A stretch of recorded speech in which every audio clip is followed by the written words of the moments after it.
ಇತ್ತೀಚಿನ ವರದಿಗಳ ಪ್ರಕಾರ ಯುಎಸ್ ಹಲವು ವರ್ಷಗಳಲ್ಲಿಯೇ ಅತಿದೊಡ್ಡ ಸೈನಿಕ ಸನ್ನಾಹವನ್ನ ಮಧ್ಯಪ್ರಾಚ್ಯದಲ್ಲಿ ಮಾಡ್ತಿದೆ.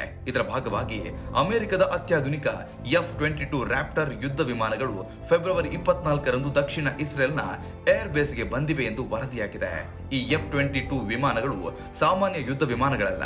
ಅವು ರ್ಯಾಡರ್ಗೆ ಸುಲಭವಾಗಿ ಕಾಣಿಸಿಕೊಳ್ಳದೆ ಸ್ಟೀಲ್ ತಂತ್ರಜ್ಞಾನ ಹೊಂದಿವೆ ಮತ್ತು ಗಂಭೀರ ದಾಳಿಗಳಿಗೆ ಬಳಸಲಾಗುತ್ತದೆ. ಇದರಿಂದ ಅಮೆರಿಕ ಯುದ್ಧಕ್ಕೆ ಸಿದ್ಧವಾಗಿದೆ ಎಂಬ ಅನುಮಾನ ಮತ್ತೆ ಮೂಡಿದೆ.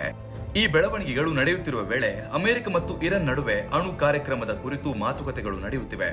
ಜಿನಿವಾದಲ್ಲಿ 3ನೇ ಹಂತದ ಮಾತುಕತೆ ನಡೆಯುವ ಮುನ್ನವೇ ಈ ಸೈನಿಕ ಚಟುವಟಿಕೆಗಳು ಹೆಚ್ಚಾಗಿರುವುದು ಗಮನಾರ್ಹವಾಗಿದೆ. ಕೆಲವು ಇಸ್ರೇಲಿ ಅಧಿಕಾರಿಗಳು ಅಮೆರಿಕದ ದಾಳಿ ಅನಿವಾರ್ಯವಾಗಬಹುದು ಎಂದು ನಂಬಿರುವುದಾಗಿ ಅಲ್ಲಿನ ಮಾಧ್ಯಮಗಳು ವರದಿ ಮಾಡಿವೆ. ಇನ್ನೊಂದೆಡೆ ಅಮೆರಿಕ ಅಧ್ಯಕ್ಷ ಡೊನಾಲ್ಡ್ ಟ್ರಂಪ್ ಹಿಂದೆ ಮಾತುಕತೆ ವಿಫಲವಾದರೆ ಕೆಟ್ಟ ಪರಿಣಾಮಗಳು ಎದುರಾಗಬಹುದು ಎಂದು ಇರಾನ್ಗೆ ಎಚ್ಚರಿಕೆ ನೀಡಿದ್ರು.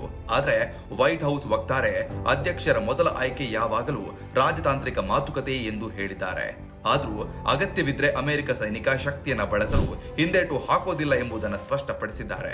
ಇರಾನ್ ಕೂಡ ಕಠಿಣ ನಿಲುವು ತಾಳಿದ್ದು ಮಾತುಕತೆ ವಿಫಲವಾದರೆ ಅಮೆರಿಕ ಮತ್ತು ಇಸ್ರೇಲ್ ವಿರುದ್ಧ ತೀವ್ರ ಪ್ರತಿಕ್ರಿಯೆ ನೀಡುವುದಾಗಿ ಎಚ್ಚರಿಕೆ ನೀಡಿದೆ. ಇದರಿಂದ ಪರಿಸ್ಥಿತಿ ಇನ್ನಷ್ಟು ಉದ್ವಿಗ್ನತೆಗೊಂಡಿದೆ.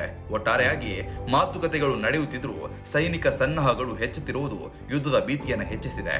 ಆದ್ರೆ ಇನ್ನು ಅಂತಿಮ ನಿರ್ಧಾರವಾಗಿಲ್ಲ. ಮುಂದಿನ ದಿನಗಳಲ್ಲಿ ಮಾತುಕತೆಗಳು ಯಶಸ್ವಿಯಾಗ್ತವೆಯೋ ಅಥವಾ ಪರಿಸ್ಥಿತಿ ಯುದ್ಧದತ್ತ ಸಾಗ್ತದೆಯೋ ಎಂಬುದನ್ನ ಜಗತ್ತು ನೋಡ್ತಿದೆ. ನಿಮ್ ಪ್ರಕಾರ ಇಲ್ಲಿ ಏನಾಗಬಹುದು ಅಂತ ದಯವಿಟ್ಟು ಕಮೆಂಟ್ ಮೂಲಕ ತಿಳಿಸಿ. ಧನ್ಯವಾದಗಳು.